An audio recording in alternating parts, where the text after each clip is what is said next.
Hi friends, welcome back to my channel. ఈరోజు మీకు ఈ సీరియల్లో ఏం జరిగిందో తెలుసుకోవాలి అనుకుంటున్నారా?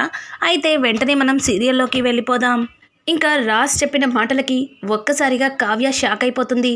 ఇంకా తెల్లారేలోపు మాయ పెట్టెబెడ సర్దుకుని పారిపోతుంది అని చెప్పి రాజ్ చెప్తున్న మాటలకి కావ్య అసలు ఏం చేశారు అని అడగడంతో ఇక రాజ్ అది మాయ కాదు, చిత్ర. దాని పుట్టు పూర్వోత్తరాలు మొత్తం నాకు తెలుసు. అది కనుక ఇంట్లో నుంచి బయటికి వెళ్ళకపోతే ఎవరిని తీసుకురావాలో వాళ్ళని తీసుకొస్తాను అని చెప్పి రాజ్ కావ్యతో చెప్పడంతో చాలా మంచి పని చేశారు. ఎలాగో ఈ పెళ్ళి నేను ఆపలేకపోయాను, మీరైనా ఈ రకంగా పెళ్ళి ఆపారు అని చెప్పి కావ్య తన మనసులో అనుకుని అమ్మయ్య అనుకుంటుంది. ఇక ఇక్కడ చూస్తే మాయ బ్యాగ్లో బట్టలు సర్దుకొని తెగ కంగారు పడిపోతూ తెల్లారేలోపు ఈ ఇల్లు వదిలి వెళ్ళిపోవాలి, ఒక్కరికి కూడా కనిపించకూడదు అని చెప్పి మాయ తనలో తను కంగారు పడుతూ బట్టలు సర్దుతుంది. మాయ కంగారుని చూసిన రుద్రాణి అయితే, ఏయ్ మాయ, ఏంటి బట్టలు సర్దుతున్నావు, అసలు ఏమైంది అని అడగడంతో, చూడండి మేడం, నా పేరు మాయ కాదు, చిత్ర. నన్నిక ఇబ్బంది పెట్టద్దు, నేను ఇమీడియట్లీ వెళ్ళిపోవాలి అని అనడంతో, ఏమైంది చిత్ర, అసలు ఎందుకు అంత కంగారు పడుతున్నావు, నువ్వు ఎందుకు వెళ్ళిపోవాలి అనుకుంటున్నావు, తెల్లవారితే నీ పెళ్ళి, అది మర్చిపోయావా అని అడగడంతో, మేడం నాకు ఈ పెళ్ళి వద్దు, నేను మీరు చెప్పినట్టుగా నటించను వద్దు, నేను ఇప్పుడే వెళ్ళిపోతున్నాను. మొత్తం నిజమంతా రాజ్కి తెలిసిపోయింది. నేను కనుక వెళ్ళకపోతే రాజ్ అందరి మధ్యలో నా అసలు నిజస్వరూపాన్ని బయట పెడతా అన్నాడు, నన్ను పోలీసులకి అప్పగిస్తా అన్నాడు అని అంటుంటే ఆ మాటలకి రుద్రాణి నవ్వుతూ, పిచ్చిదానా, నువ్వు ఎందుకు భయపడుతున్నావు, నీ గురించి బయట పెడితే అసలు మాయని తీసుకురావాల్సి ఉంటుంది. తర్వాత ఆ మాయ ఉంటే వస్తుంది, కానీ ఆ మాయ అసలు భూమి మీదే లేదు కదా, నువ్వెందుకు టెన్షన్ పడుతున్నావు అని చెప్పి ఇక చిత్రకి రుద్రాణి ధైర్యం చెప్తుంది. కానీ రుద్రాణి, మేడం అసలు మాయ రాకపోయినా సరే నేను నిజమైన మాయని కాదని రాజ్కి తెలిసిపోయింది. రాజ్ మా నాన్నని అలాగే మా కుటుంబాన్ని పోలీసులకి అప్పగిస్తానంటున్నాడు, మా ఫ్యామిలీ డీటెయిల్స్ అన్నీ తెలుసుకున్నాడు. ఇక నేను ఇక్కడ ఉండే ప్రసక్తే లేదు అని చెప్పి ఇక చిత్ర భయపడుతుంది. చిత్ర భయాన్ని రుద్రాణి ఎలా పోగొట్టాలని ఆలోచిస్తూ, చూడు చిత్ర, నువ్వు మీ అన్నయ్యకి 1,00,000 రూపాయలు ఇస్తే వాడు ఎటుపోతాడో తెలీదు. ఇక మీ నాన్న 1,00,00,000 రూపాయలు దొంగతనం కేసులో ఇరుక్కున్నాడు. ఆ కేసుని అసలు కేసే లేకుండా మాఫీ చేస్తాను. నువ్వు నేను చెప్పినట్టు విను. నువ్వు ఇంటి కోడలివైతే ఆ తర్వాత నీకు ఇవన్నీ చిన్న చిన్న ప్రాబ్లమ్స్, ఒక్కసారి ఆలోచించు, నేను చెప్తున్నానని కాదు అని చెప్పి ఇక రుద్రాణి అయితే మాయకి నచ్చ చెప్తుంది. ఇక మాయ అయితే వీల్లేదు అన్నట్టుగా తల అడ్డంగా ఊపుతుంది. ఇక్కడ ఇలా ఉండగా ఇక్కడ చూస్తే సుభాష్ రుద్రాణి దగ్గరకు వచ్చి, రుద్రాణి, నువ్వు చేస్తుంది చాలా పెద్ద తప్పు రుద్రాణి. నువ్వు కావ్యరాజుని విడతీసి మరొక ఆడదానికిచ్చి నీ కొడుక్కి పెళ్లి జరిపించాలని చూస్తున్నావు. ఇక్కడ కావ్య జీవితం అన్యాయం అయిపోతుంది. ఇంత అన్యాయం జరుగుతుంటే చూస్తూ నేను ఊరుకోలేను అని చెప్పి ఇక సుభాష్ అపర్ణతో పోట్లాడుతుంటే అపర్ణ ఒప్పుకోకుండా, చూడండి, నేను చేసింది తప్పేమీ కాదు. ఒక జీవితాన్ని కోల్పోయిన ఆడదానికి జీవితాన్ని ఇస్తున్నాను, అంత మాత్రానికే నేను తప్పు చేశానని మీరు ఎలా అనుకుంటారు? అయినా ఆ మాయని తీసుకొచ్చి అందరి ముందు నిలబెట్టింది కావ్య కదా. ఆ మాయతో పెళ్లి జరిపించడం కోసం ఆ కాగితాల మీద సంతకాలు పెట్టింది కూడా కావ్య కదా. మరి నన్నెందుకు అంటున్నారు? అన్నీ తనే చేసింది అని అంటుంటే, చూడు అపర్ణ, నువ్వు చేస్తున్న పని చాలా తప్పు. నువ్వు తీసుకున్న నిర్ణయం తప్పు. నిజం తెలిస్తే నువ్వు బాధపడతావని నిజాన్ని నా గుండెల్లోనే దాచుకుని కుమిలిపోతున్నాను. ఎక్కడ నీకేమన్నా జరుగుతుందేమో అన్న భయంతో నా కొడుకు జీవితాన్ని నాశనం చేస్తున్నాను అని చెప్పి సుభాష్ తనలో తను అనుకుంటూ అక్కడే కూర్చుని కుమిలిపోతుంటాడు.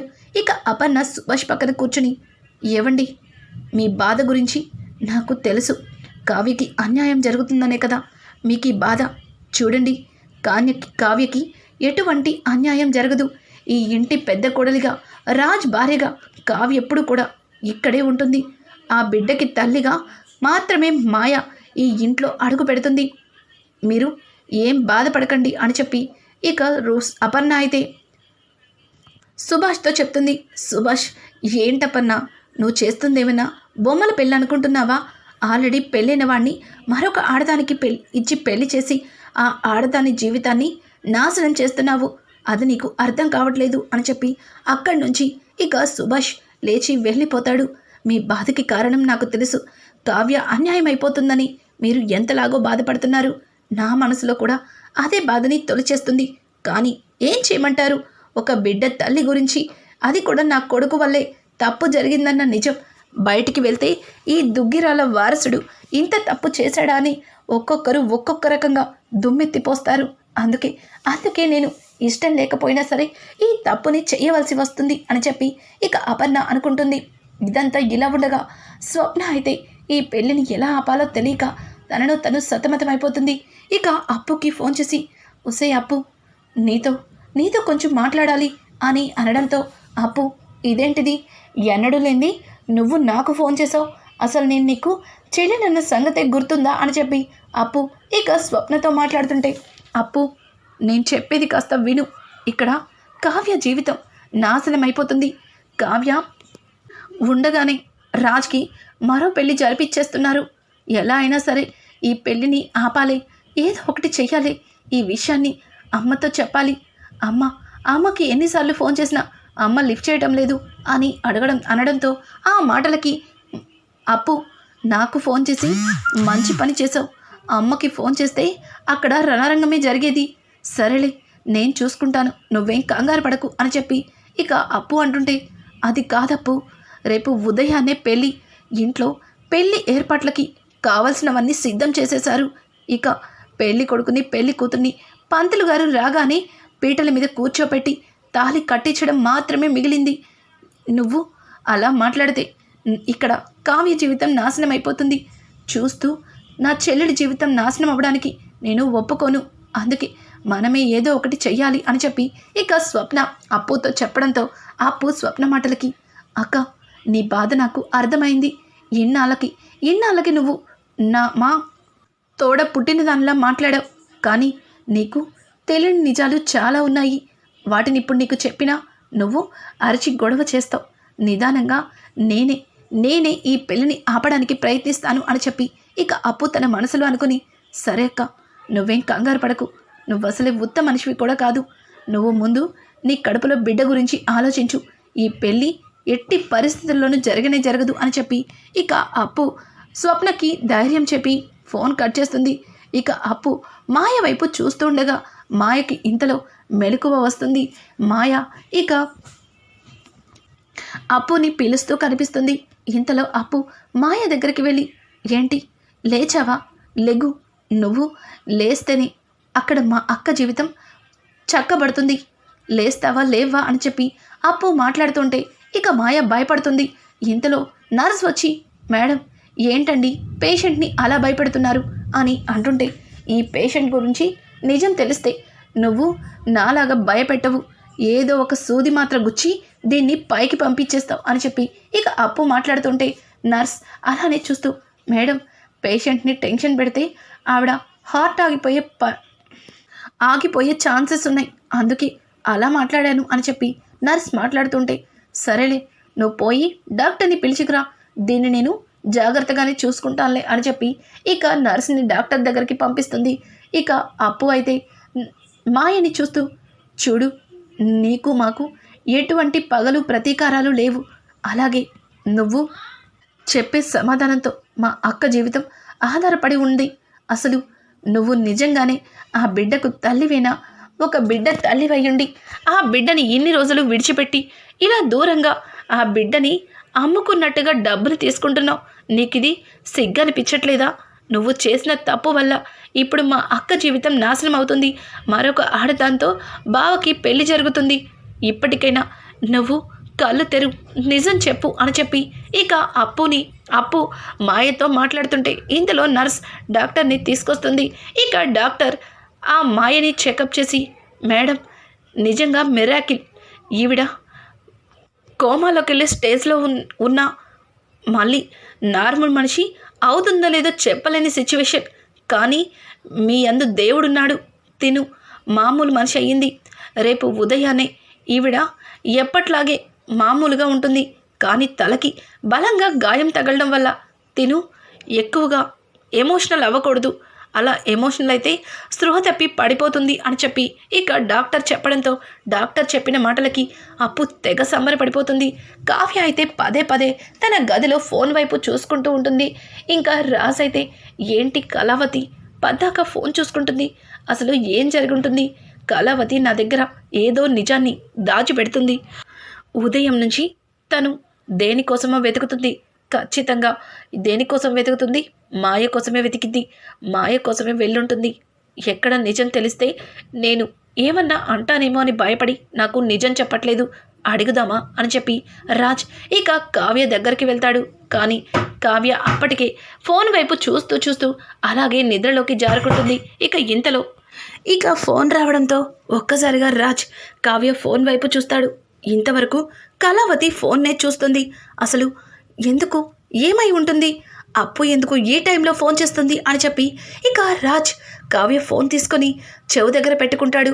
ఇక వెంటనే అప్పు అవతల మాట్లాడే వ్యక్తి ఎవరో తెలుసుకోకుండా, అక్క మాయ కళ్ళు తెరిచిందే, మాయ మామూలు మనిషి అయ్యింది, తను రేపే డిశ్చార్జ్ చేసుకోవచ్చని డాక్టర్ చెప్పారే, తనకి ఎమోషనల్ అయ్యే విషయాలేమన్నా తెలిస్తే స్పృహ తప్పి పడిపోయే అవకాశం ఉందని డాక్టర్ చెప్పారు, నువ్వేం కంగారు పడకు, రేపు పెళ్లి టైం కల్లా ఈ మాయని తోలుకొని అక్కడికి వచ్చేస్తాను, నువ్వు కంగారు పడకు సరేనా, ప్రశాంతంగా నిద్రపో అని చెప్పి ఇక అప్పు ఫోన్ కట్ చేస్తుంది.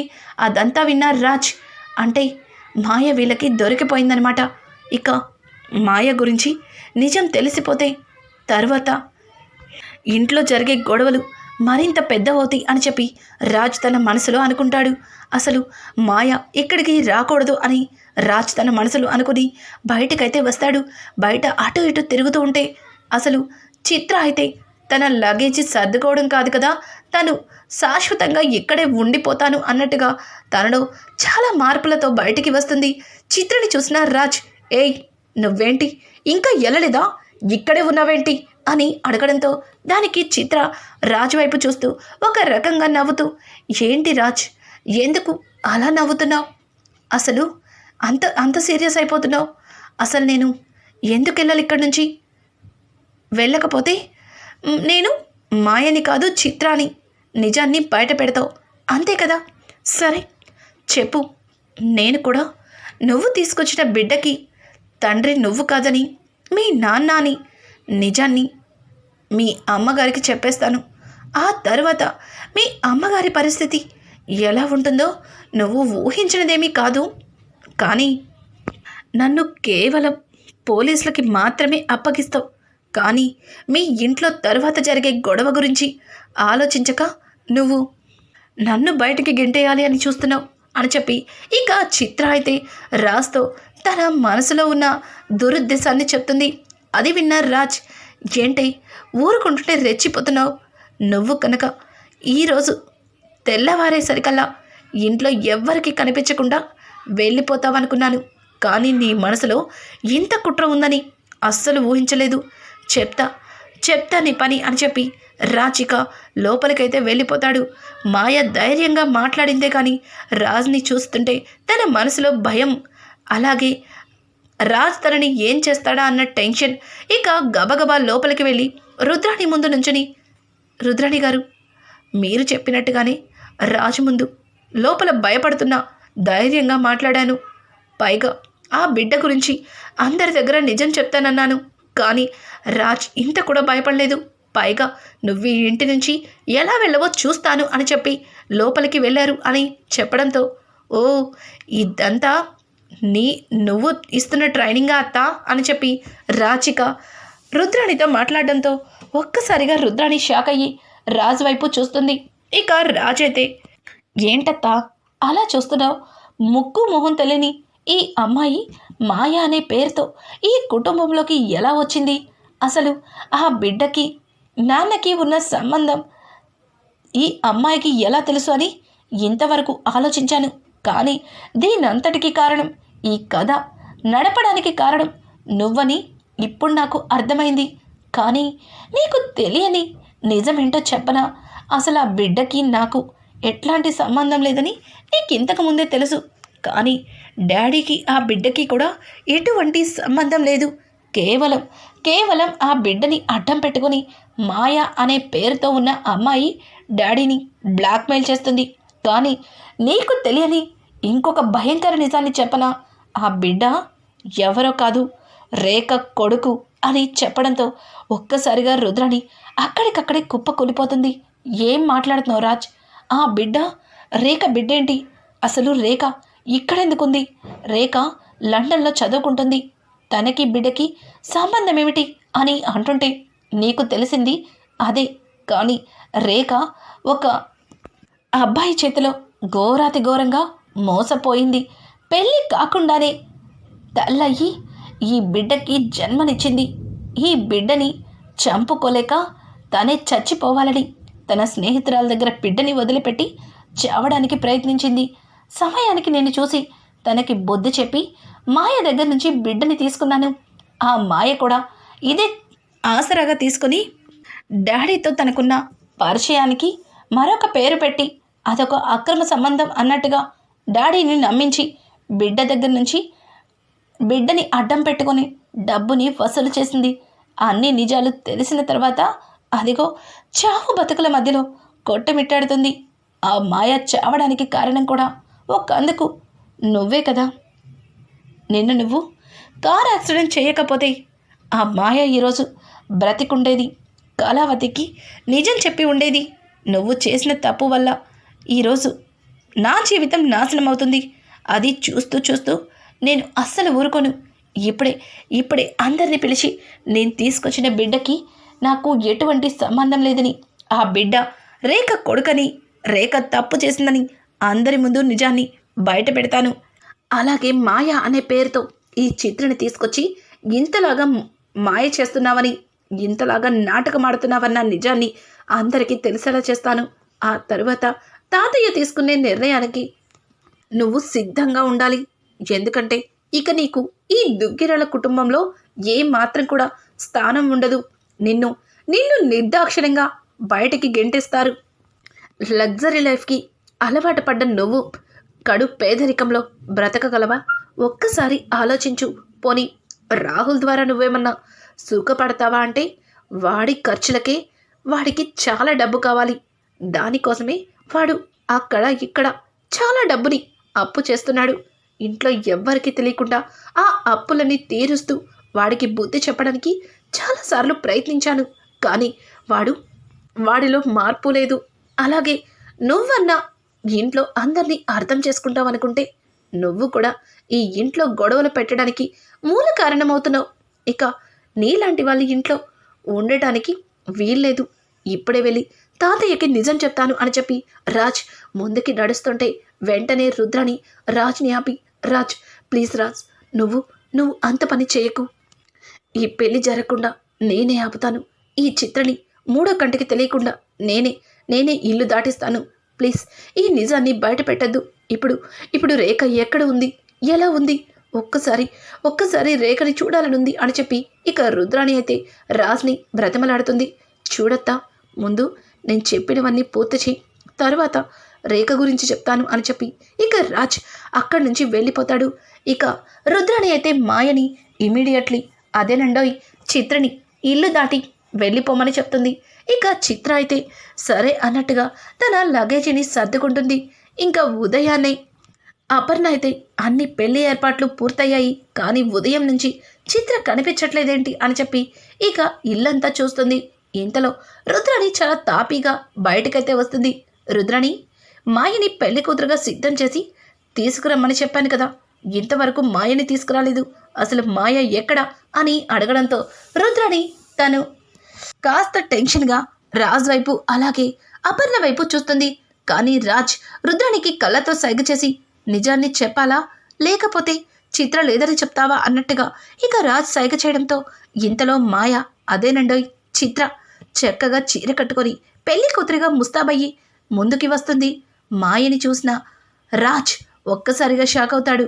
రుద్రాణి అయితే రాజ్ వైపు చూస్తూ ఒక రకంగా నవ్వుతుంది. తనకి అన్నింటికంటే దొంగిరాళ్ళ పరువు తీయడమే తనకి చాలా ఇష్టం. ఈ కుటుంబ గౌరవ మర్యాదల్ని నడి రోడ్డును నిలబెట్టాలని రుద్రాణి ఎదురు చూస్తుంది. అట్లాంటి రుద్రాణి ఇట్లాంటి చిన్న చిన్న విషయాల్ని ఎలా నమ్ముతుంది? అసలు ఎన్ని రోజులు ఏమీ తెలియని తను కొత్తగా ఒక బిడ్డని రేఖ బిడ్డ అని చెప్తే రుద్రాణి అంత పిచ్చిగా ఎలా నమ్ముతుంది? అసలు రాజ్ని నమ్మించడం కోసం, రాజ్ని ఆ కాసేపు ఆ గొడవ సద్దు మనగడం కోసం రుద్రాణి ఆడిన చిన్న నాటకం. ఇక చిత్రని పీటల మీద కూర్చోపెట్టి పంతులు గారితో గౌరీ పూజను చేయిస్తుంది. రాజ్ని పెళ్లి కొడుకుగా రెడీ చేయమని కావ్యని దగ్గరుండి మరి తీసుకురమ్మని పంపించడంతో కావ్య చాలా బాధగా రాజ్ని పెళ్లి కొడుకుగా సిద్ధం చేస్తుంది.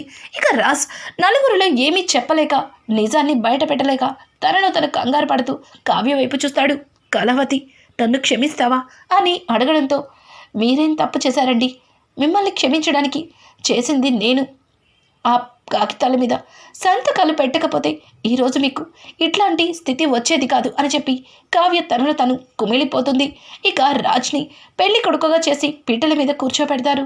ఇంతలో అప్పు అయితే మాయని తీసుకొని అక్కడికైతే వస్తుంది. ఇక మాయతో అందరి ముందు నిజాన్ని బయట పెట్టిస్తుంది. నిజం తెలుసుకున్న సీతారామయ్య ఇక ఇంట్లో జరుగుతున్న అనర్థాలన్నింటికీ కారణం రుద్రాణి అన్న నిజాన్ని తెలుసుకొని రుద్రాణిని ఇంటి నుంచి వెళ్ళిపోమ్మని ఒక షరతు అయితే పెడతాడు. ఇక తెచ్చిన బిడ్డకి నిజంగానే తల్లి మాయనా లేకపోతే రేఖనా? రానున్న ఎపిసోడ్స్ మరింత ఇంట్రెస్టింగ్గా మారిపోతున్నాయి. ఈ వీడియో మీకు నచ్చినట్టయితే లైక్ చేసి సబ్స్క్రైబ్ చేసుకోవడం మాత్రం మర్చిపోకండి. Thanks for watching. Hi friends, welcome back to my channel. ఈరోజు మీకు